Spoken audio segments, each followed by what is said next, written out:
these aircraft in war flights and not in air shows. Most of them didn't even have a driver's license. Most of them Battle of Britain flight at the height of the Battle of Britain. Now, think what we were all doing 5 hours ago. People who fly are really, no, people who fly. Here they go.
This was in the mid-30s, and he wanted to design the ultimate fighter.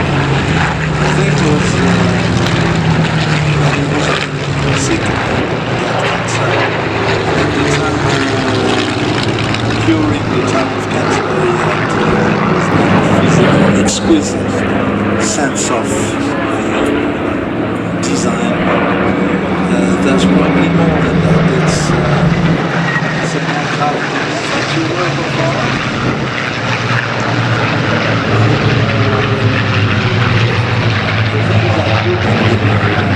The Battle of Britain mostly. And when he was told that the Royal Air Force had selected the name Spitfire for this aircraft, which was built by Vickers Armstrong, he said, "What a bloody but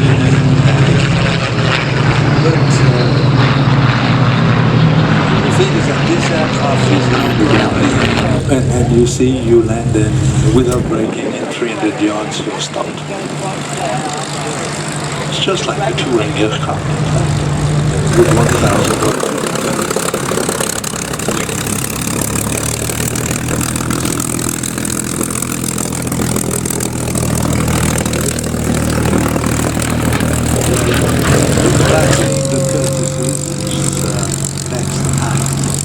Now we're waiting here this afternoon. Corsair and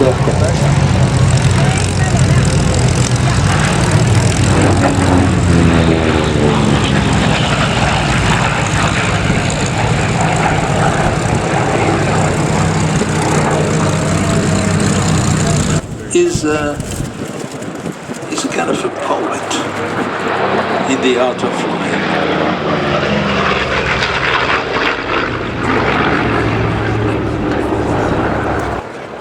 The US Navy wanted to have a heavyweight fighter aboard the ships, the flat-top ships, and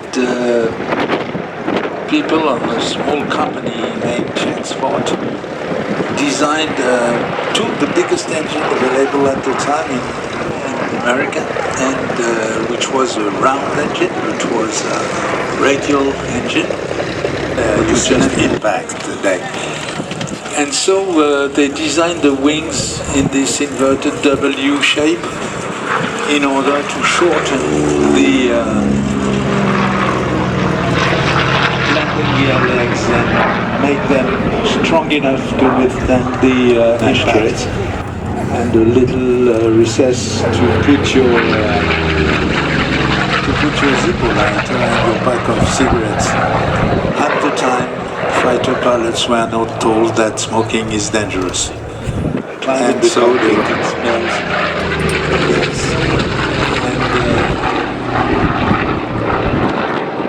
And the aircraft flies. Some people say it flies like a steam machine, and it looks to the Corsairs and transformed them into land-based ground attack aircraft, and the legend of the Corsair started to grow with characters like the famous Gregory Boyington, whose nickname was Papi, and his Black Sheep Squadron, regularly by rocket-equipped Corsairs, called them the Whistling Death.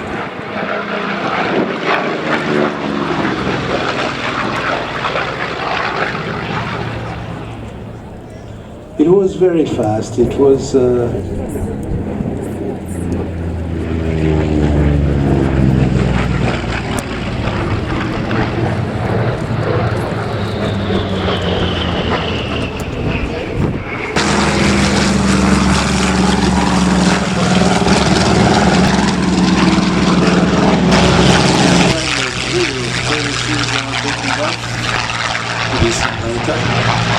there in the sky is Pitkinson with Langran.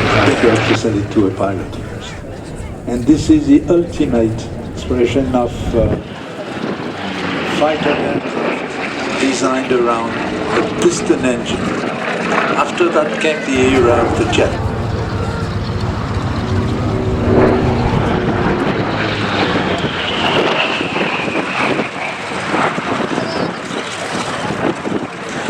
Bearcat, the philosophy of the design is very simple. You take the biggest engine possible and you design the smallest possible aircraft around it. And this was at the end of the war, 1943-44. And in fact, the Bearcat never saw service during World War II, but after that it was first used in Indochina by the French Air Force, who had bunches of them. If you think that you own a very fast car and if you are a motorbike, see a nice fabric.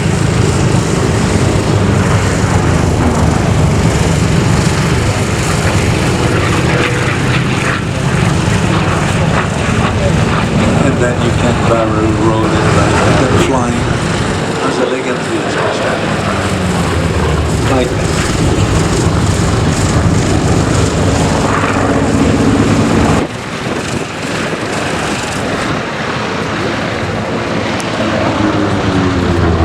Look at the ship, it's quite small, very small.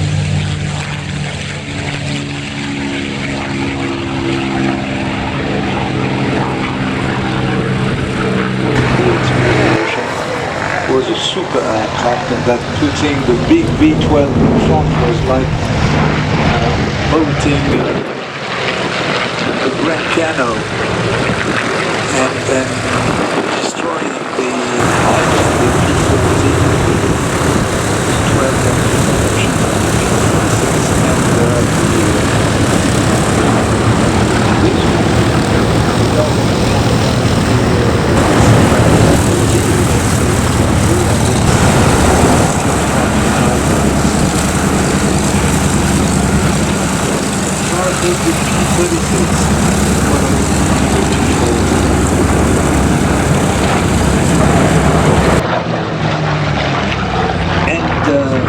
the third one, the French quietest air race in the world, many times. Steve Winter, young, Self were not considered as really outstanding in performance, but they were really outstanding in real life. Every morning they would go to fight and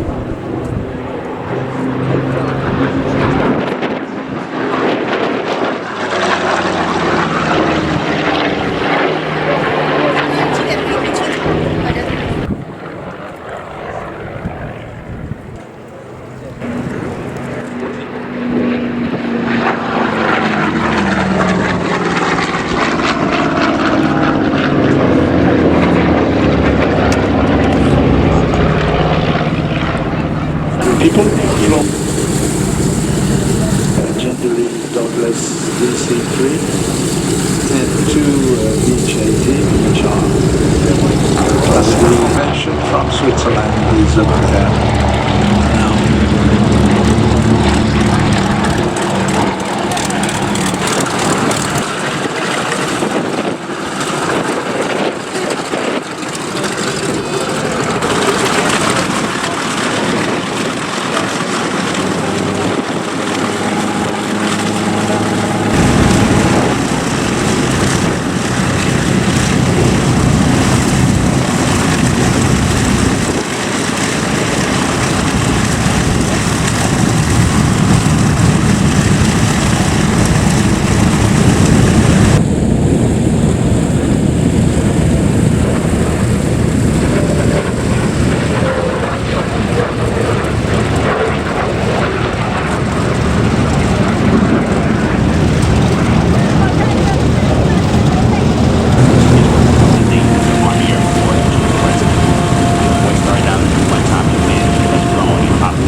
Of more than 65 years of air power heritage.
Let me be a little bit personal, having flown both times. Round engines, two radial engines from Pratt & Whitney, long wings,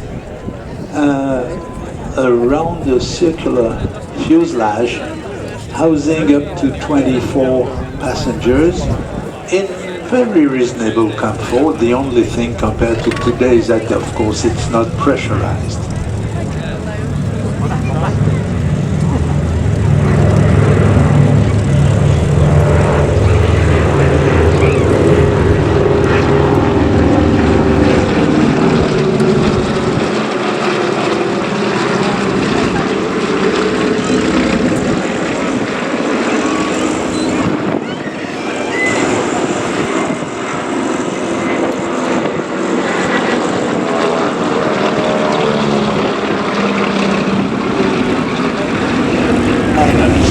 Because they were big, up to 24 passengers, and so they needed feeders to be able to go to what was not at the time already called hubs. Pratt & Whitney's 985s, 500 horsepower per side.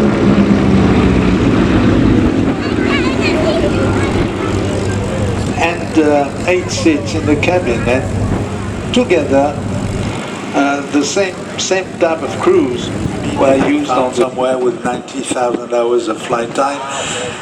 They tried to break it, and they finally, technically speaking, intellectually speaking, they could last forever because they're so well built.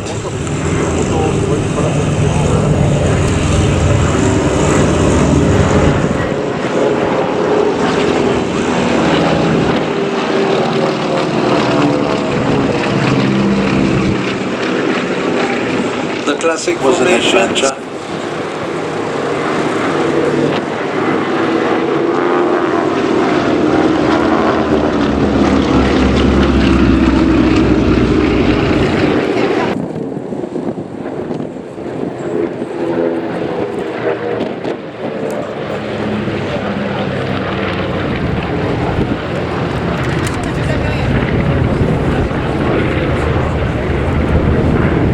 Well, of course, also built in Los Angeles by Lockheed.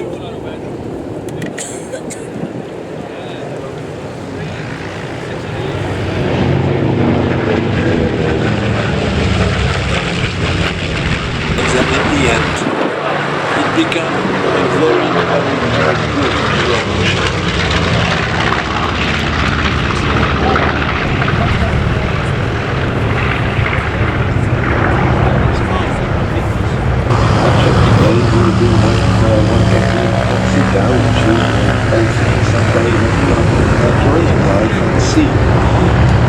But at the time, look at this machine.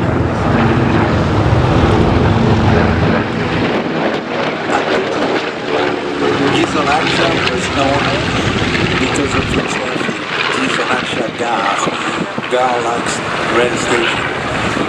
Gizonaccia Gare was announced. They were mostly engaged in bombing northern Italy.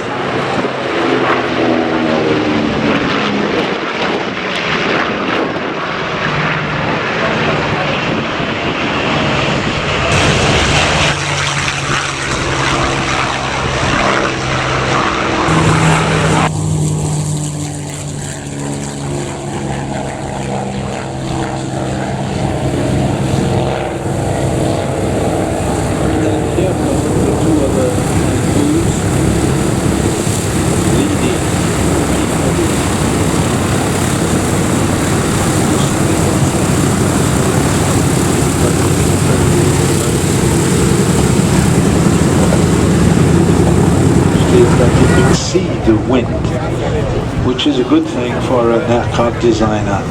His name was Kelly Johnson, Clarence Johnson.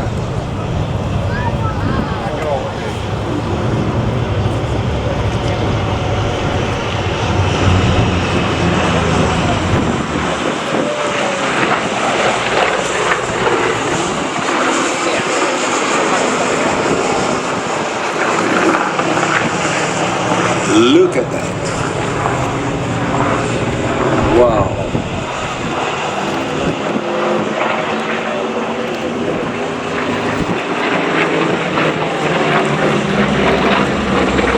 Johnson and Al Hibbard, who was the chief designer at Lockheed at the time. Kelly Johnson was 25 years old, by the way, and they wanted to design a very slim, twin-engine, long-range, heavy fighter in order to be able to escort fortresses, mostly B-17s like the one taxiing now, and succeeded in designing a spaceship for the era. The P-38, the twin boom Wonder, Whispering Wonder, was equivalent to a spacecraft.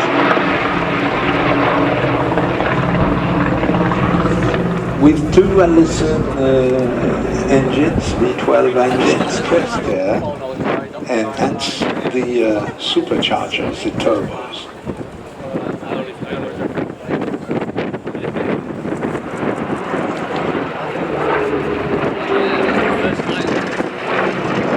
So they needed space to be able to put the turbos somewhere, and they ended up doing this boom design with, in front of the boom, propellers on each side. You want to be able to cool the whole thing.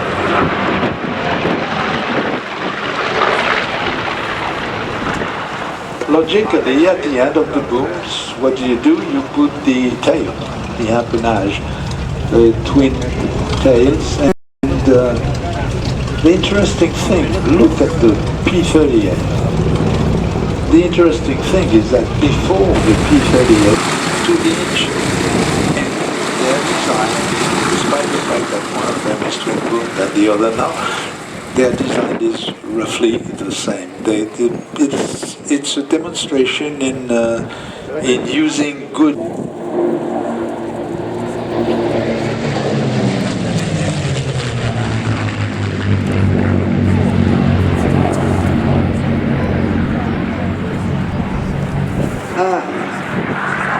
If I win some kind of lottery, that's the one I'll buy.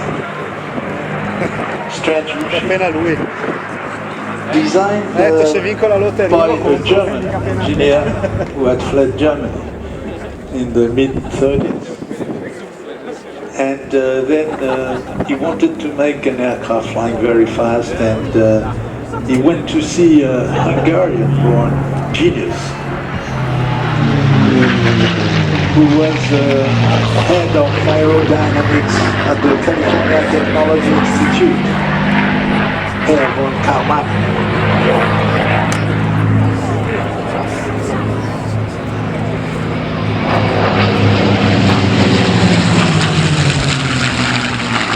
And the aircraft they worked on, Karlmann designed an airfoil, which was Kristen's super cricket. And the aircraft was built by a Los Angeles-based company, North American, another Angelina company, headed by a gentleman from Holland. Dutch origin. And the end result was extraordinary, which was finally flown to England, and the British test pilot who flew it here in 1991.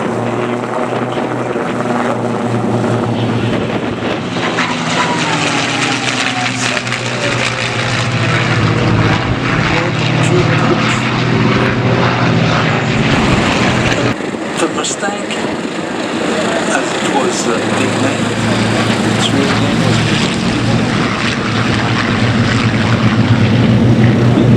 first long-range aesthetically speaking, was an icon. This aircraft became an icon in the history of aviation.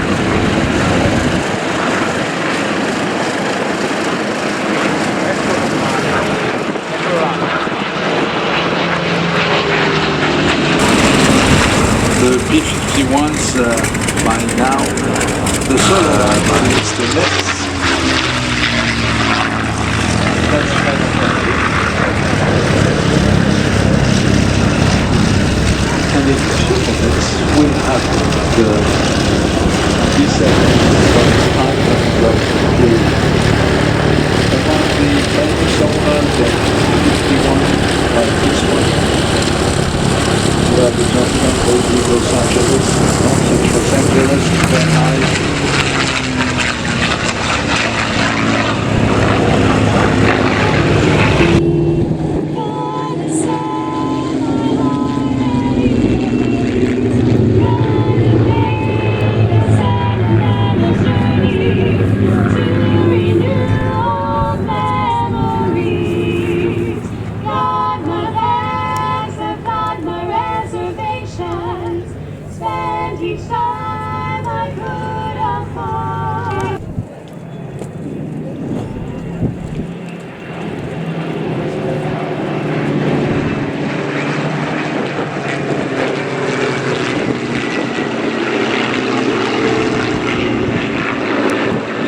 The checklist. You know, the idea of a checklist is to take care of everything before going to fly and during the flight. The checklist was invented for B-17 after the first one crashed with the controls locked on a mountainside near Seattle. It's taking into account the complexity of the machine, taking Ellie is the fifth engine on that aircraft. It's run on aviation through flying legs.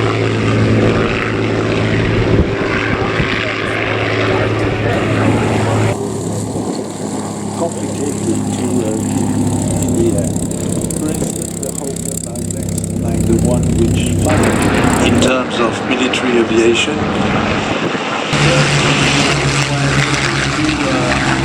Derive from one basic design. They don't have a tail wheel which can be used from the cockpit. They have a skid. And at the time when, and they have no brakes, as we know them today, which meant that at the time when you were flying a military aircraft, it was considered normal to land on grass and use a skid at the end of the hurricanes and mosquitoes, for instance, which is a B-12 configuration. But they were still biplanes on your face, and only a small windshield in front of you and no glass cockpit, no enclosure around you.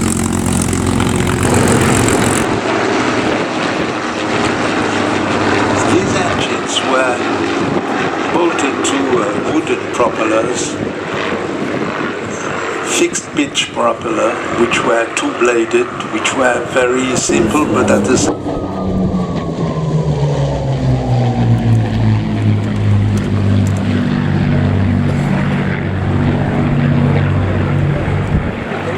the Messerschmitt 109. The German equivalent of the Spitfire or the Hurricane, or an aircraft which is and it was still being built in call-out production in 1945 at the end of the war. The 109 is a very small airframe, quite elegant, with small wings, and wings using this bike, for instance, the Spitfire, which were at the time not revolutionary but quite up to date, like slats, automatic slats, which open in front of the leading edge of the wing. When you fly at low speed, the slats extend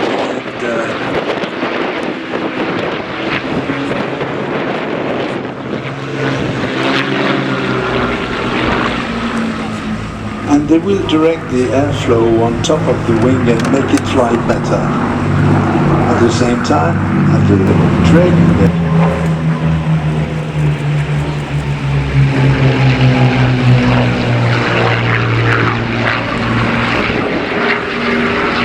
Mr. Schmidt was headed by one of the geniuses by planes on squadron use, and this was the Gladiator. There are two Gladiators flying in the world, and here they are today in front of you. The Gladiator was designed at Gloucester's and produced by Gloucester's, and it really was the end of an era, the end of the biplane. It had some of the characteristics of the soon-to-come Italian Air Force and the Luftwaffe. And for a short period, of course, but for a short period, they were the only three aircraft flying it.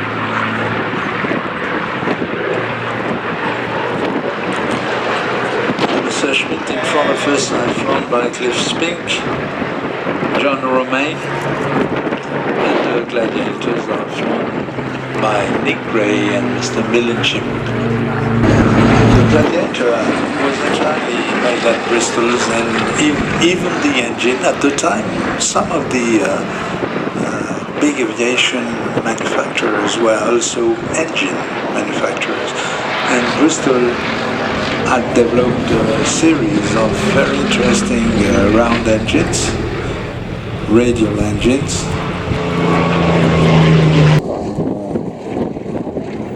Radial engine, normally you find the same arrangement in the airliner, which circles around the front part of the cowling and help cool the engine. Very purring and very smooth. It's not fixed landing gear. It can accelerate quite easily, and it's quite slippery. It can be used for very, very precious aerobatics.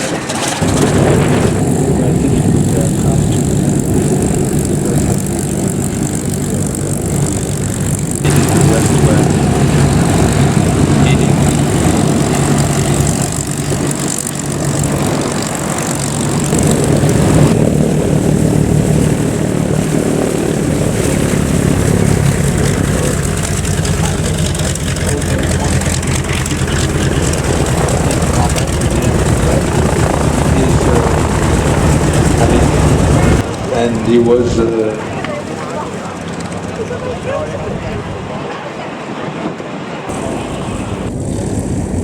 and here comes the period of the Battle of Britain.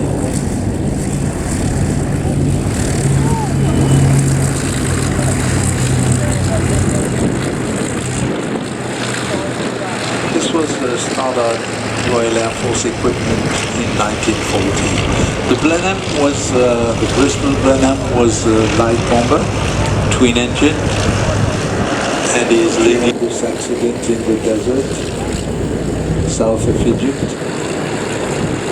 And this was in 1941.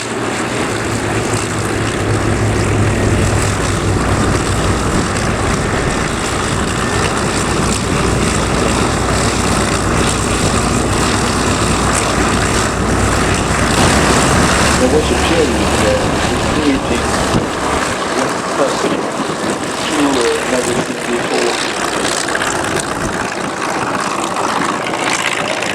Decisions being taken at the government level, of course. The idea was to bring a maximum of young men into the cockpits of either fighters or bombers or observation and reconnaissance aircraft.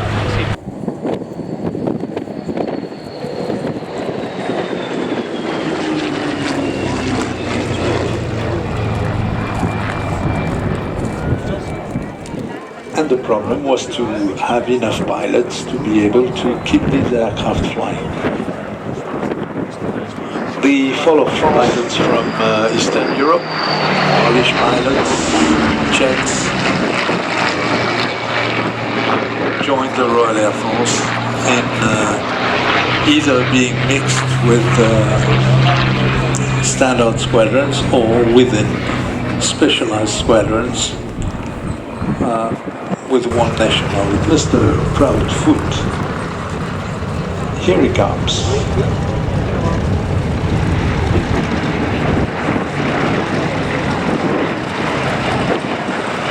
Proudfoot Jr. used to fly for the Antarctic organization, and he flew there top brass, either in Germany, for instance, where the German Air Force was very, very well equipped. Luftwaffe was very, very well equipped with light bombers from Dornier, from Junkers, from Heinkel, and the English interpretation of the theme was the Blenheim. The Blenheim gave birth to once the head is used to change it, once the handle is used to change it, but it's still the same handle.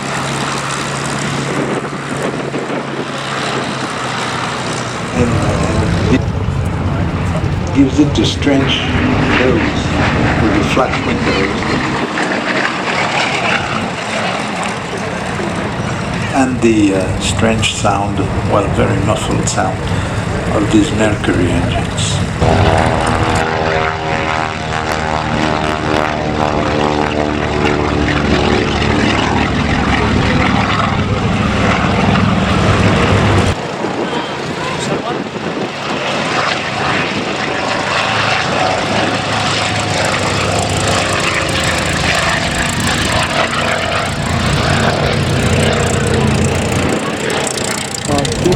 The most famous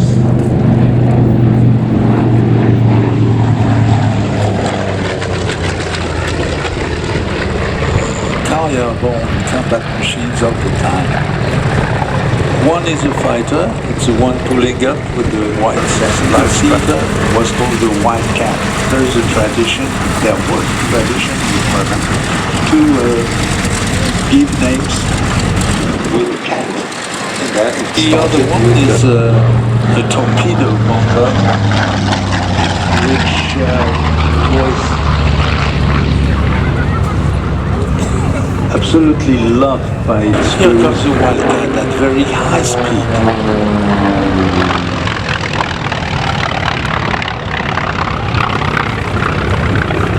Never seen one going so fast. Keith Skilling is flying it.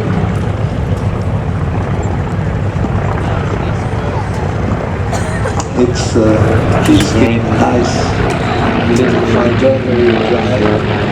While the Avenger looks like a pregnant goose compared to it. But the Avenger, despite its big size, defeated and lost the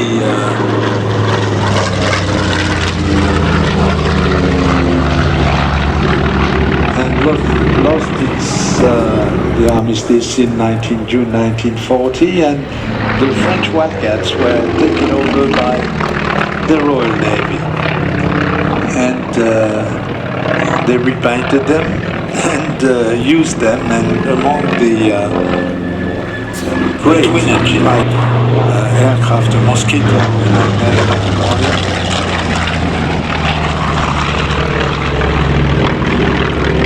and at the end of the war, he was speaking through, and that's the ultimate wow.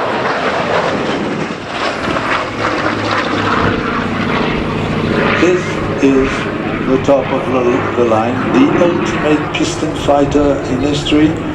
After that, I've said something like that, we've said something like that about the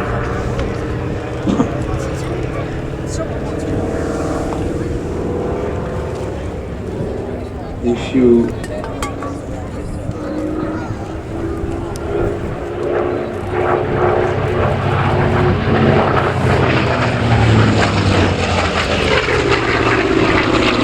ago, we had the Hawker backplanes.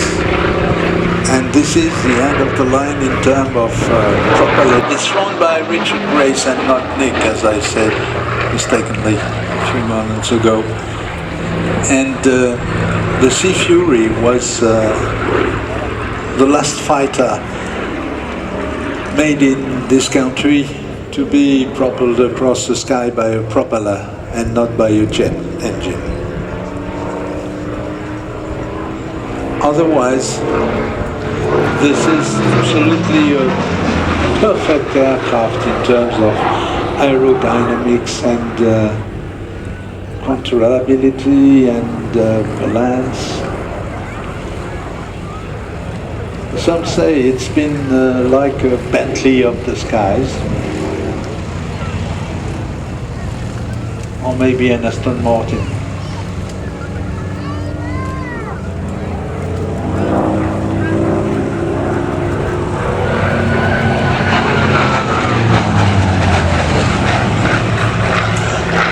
It's powered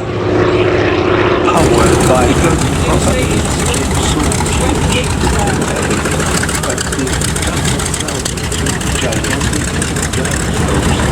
which were preventing aircraft to fly straight. When the jet arrived, suddenly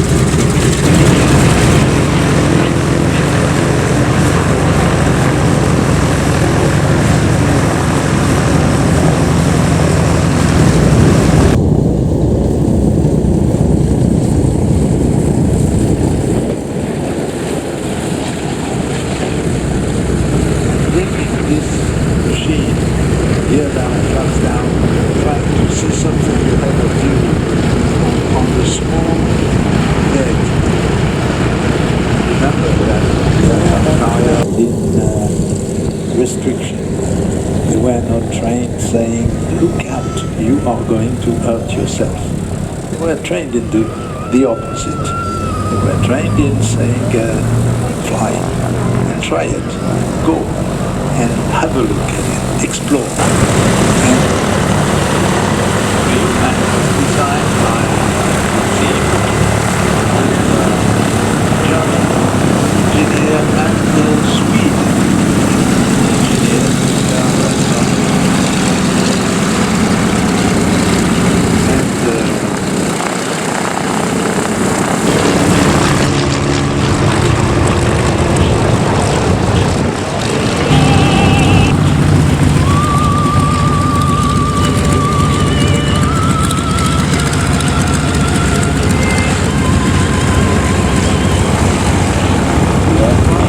About it again because I love that. The DC-3, the Douglas, the Dakota in military terms. This one is flown by a Norwegian crew led by Captain Andres, and they say, okay, we're moving to sunny California. And so they went to California at the end this was in the early 20s, went to California and rented a former barber shop and put a sign on top of it, Douglas Aircraft. And he had a capital of something like $800 of the time. And in 15 years he built up what at the time was the #1 aircraft building company in the world. Look at that.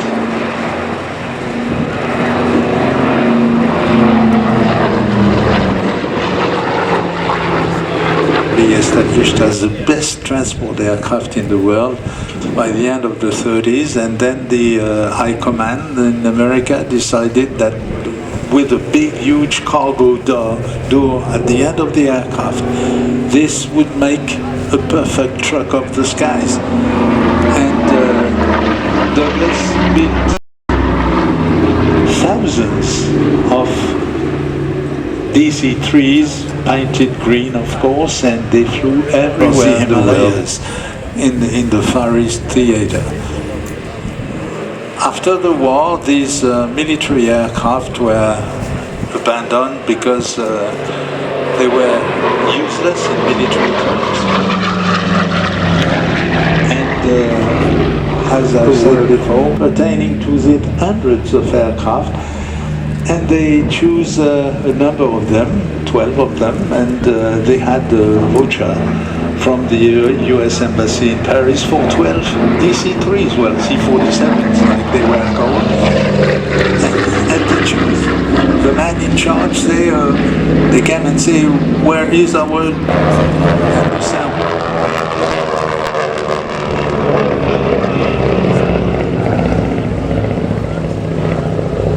But you should use 29 inches and 1900 RPM instead of 2100 because it makes less noise, it purrs.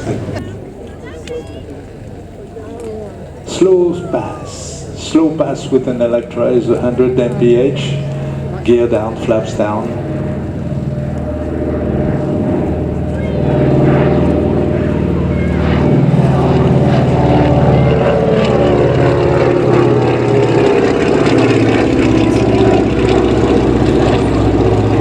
If you're a bit technically inclined, the pilot manual on the Electra states that this is a very maneuverable with Langran cargo engine with Balbo engine.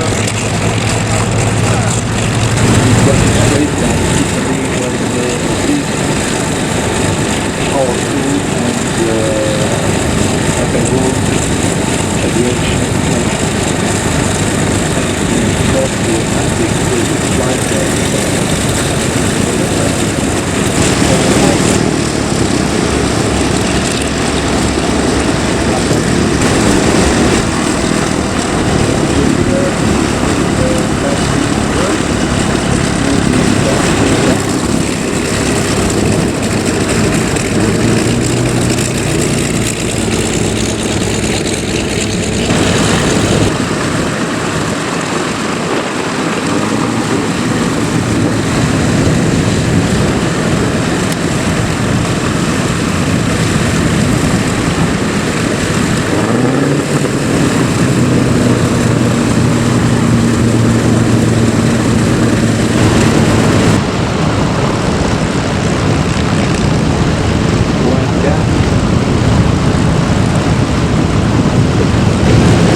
this is it. Everybody's in the air. And now the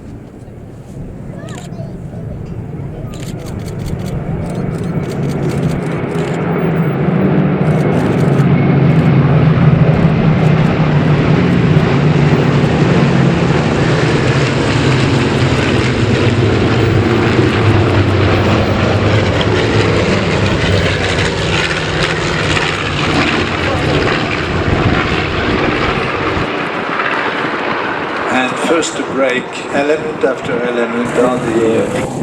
The minimum they can do is to try to be as good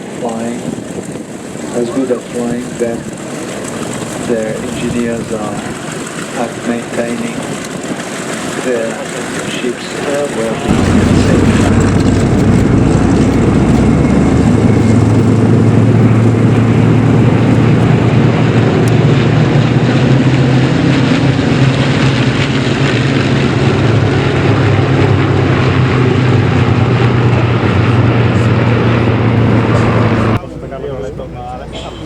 This dream won't be feasible if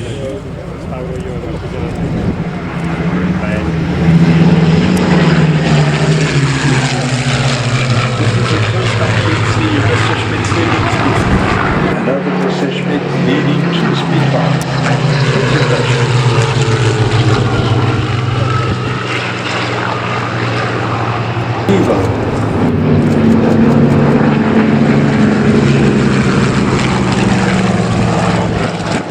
Batteries brakes first and then the others.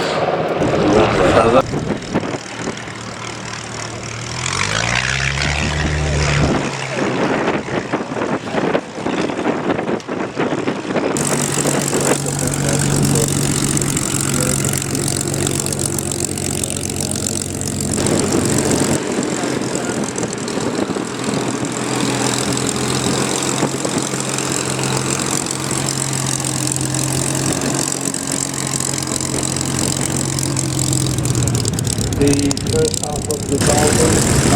Keep a few for the end of the thing when they ships the order, but they're engineer way faster.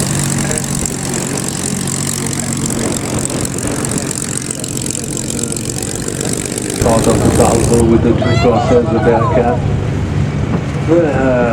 One cat and two sprints and three Mustangs.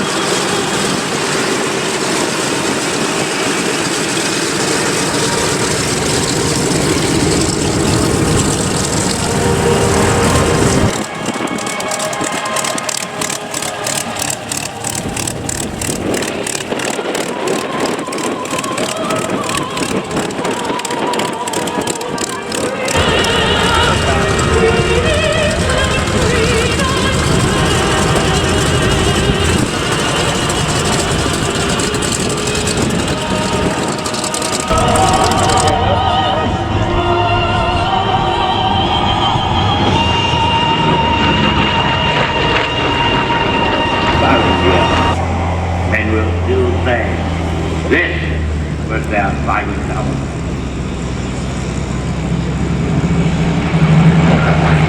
Last pass for the first half of the Balbo. Each one goes to break, a gentle break at 2G and the Mustangs.